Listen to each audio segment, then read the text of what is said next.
Well, welcome back to the National Real Estate Cafe with Don Gatling and Gino I thought Franti. you were saying welcome back to me, Don. Yeah, I should because you're probably just getting tired of hearing me lip service and talk a lot without getting Gino's input. But today, unfortunately, you get his too. All right, well, let's jump in because I have a lot of input on this already, don't I, Oh Don? no! Yeah, here All we go. right, very hot topic right now. Flood insurance. Why would that be a hot topic? 2 words: Houston, Florida. There you go.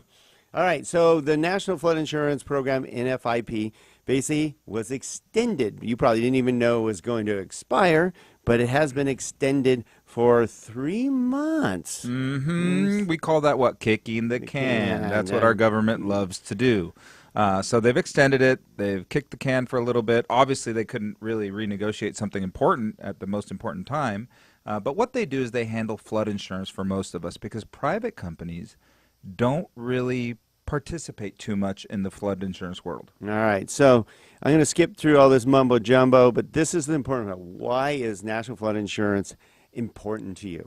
Well, you were saying, Don, we were talking before we did this recording, and it was basically that not only, like I said, the private companies fear flood insurance, but they also don't participate because they don't manage the floodplain maps. Right. And Don was saying, somebody's got to tell you when you need it, where you don't need it, where you're at risk, when it's going to be a 100-year flood insurance. What do they call it? 100-year flood. Versus the 1,000-year flood that hit Houston. That's right. Once in 1,000 years, Houston floods the way it did, and we were lucky enough to have it this year, I guess. Yeah, and they're going, wow, it had to happen during my lifetime, huh? Yeah, and Don also brought up that only 20% of the people that lived in the Houston area had flood insurance. So you can imagine there's going to be some FEMA money going there. No doubt about it.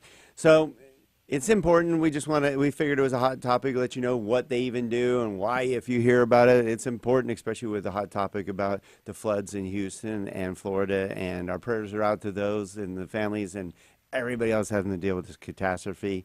I know our group here at Skyline Home Loans has sent truckloads of clothes and shoes and continuing to. So, gift cards, etc. Yeah. Yeah, so our hearts are out to you, and we thank you for being part of the National Real Estate Cafe. You can get these sent right to your phone by texting NREC to the number 58885 or find out more at donangino.com.